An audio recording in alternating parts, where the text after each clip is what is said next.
My name is Emma, and I need you to understand something right now. I was never the kind of woman who fought for a man. But when I married Michael 3 years ago, I thought I had found someone worth keeping. He was charming, successful, and his mother, Patricia, treated me like I was finally the daughter she never had. Or so I thought. Everything changed on a Tuesday afternoon. I came home early from work because I had a terrible headache. I walked into our kitchen and saw Michael on the phone. He was laughing. Not the kind of laugh he gave me anymore. This was different. Warm. The kind of laugh that makes your stomach drop. I stood there frozen as he said, "I can't wait to meet them, Rachel." Boys. Our family. Rachel. I didn't know any Rachel. But clearly Michael did. When he finally saw me standing there, his face went white. He hung up the phone without saying goodbye. "Emma, I can explain." "Explain," I whispered. "Explain what, Michael? Who is Rachel? What boys?" He sat down. And then he told me everything. Rachel was a woman he met at a business conference 8 months ago. They had an affair. She got pregnant. With twins. 2 boys. And he had been seeing her this whole time. I felt my entire world crack in half. I wanted to scream. I wanted to throw something. But instead I just stood there numb. "I'm sorry," he said, like that would fix anything. I didn't even respond. I walked out of that kitchen and locked myself in our bedroom.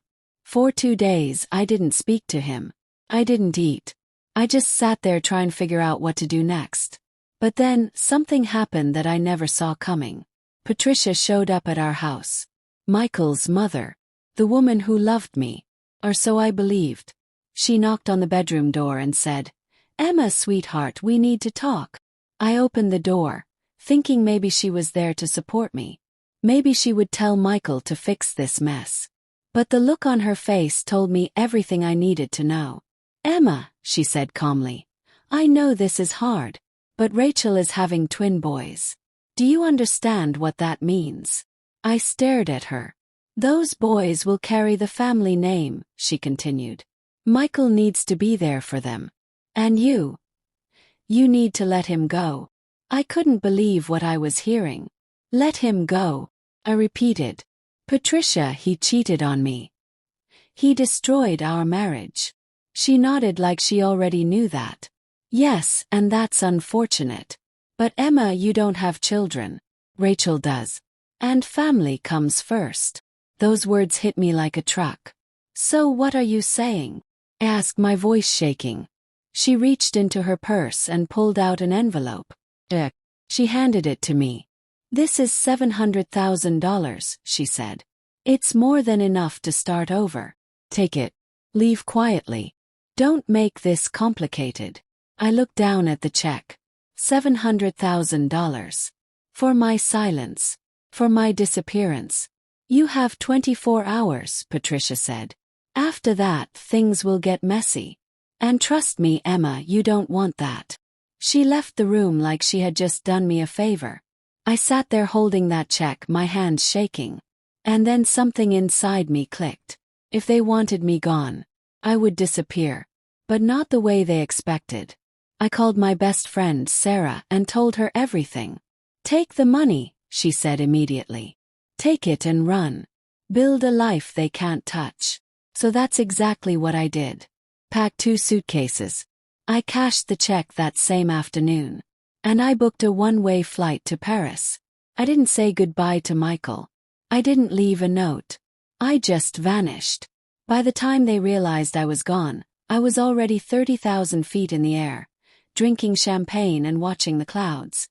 For the first time in months I felt free. Paris became my new beginning. I rented a beautiful apartment near the Eiffel Tower. I enrolled in a business course I had always dreamed of taking. I started painting again. I made friends. Real friends who didn't know Michael or Patricia or the life I left behind. Became someone new. Someone stronger. And with that $700,000, I invested smart. I started a small online business selling handmade jewelry. Within 3 months, it was making more money than I ever made working for someone else. I was thriving. And I didn't think about Michael or Patricia at all. Until 6 months later. I was sitting in a cafe near my apartment when my phone buzzed. An unknown number. I almost didn't answer. But something told me to pick up. Hello, Emma. It was Patricia. Her voice was shaking. I need to see you, she said. Please. It's urgent. I almost laughed. How did you even get this number? Yes. I hired someone to find you, she admitted. Emma, please. I'm in Paris. I'm outside your building right now. My heart started pounding. You flew to Paris, said slowly. Why? There was a long pause. And then she said something I will never forget. Because I made a terrible mistake. And I need you to come home. Hung up. But curiosity got the best of me. I walked downstairs and there she was. Patricia. Standing on the sidewalk with tears running down her face. She looked older. Tired. Broken. What do you want? Asked coldly. Rachel left, she said, her voice cracking. She took the twins and disappeared. Michael is falling apart. The family is falling apart. We need you, Emma. We need you to come back. I stared at her in disbelief. You need me, I repeated. The woman you paid to vanish. I was wrong, she sobbed. I thought Rachel would. I thought she cared about the family. But she only cared about the money. She took everything and left. I crossed my arms. And you think I'm just going to come running back? After everything you did to me? Please, Patricia begged. Michael still loves you. He's miserable without you. He made a mistake. I looked at this woman who once made me feel like I wasn't enough. And I smiled. Patricia, I said quietly. I built a life here. A life I love. A life where I don't need Michael. Or you. Or anyone who made me feel small. Her face fell. You're not coming back, she whispered. No, I said. I'm not. I turned around and walked back into my building. And I never looked back. Because some people don't deserve second chances. They deserve to live with the choices they made. And me. I deserved Paris. I deserved peace. And I deserved a life where I was enough.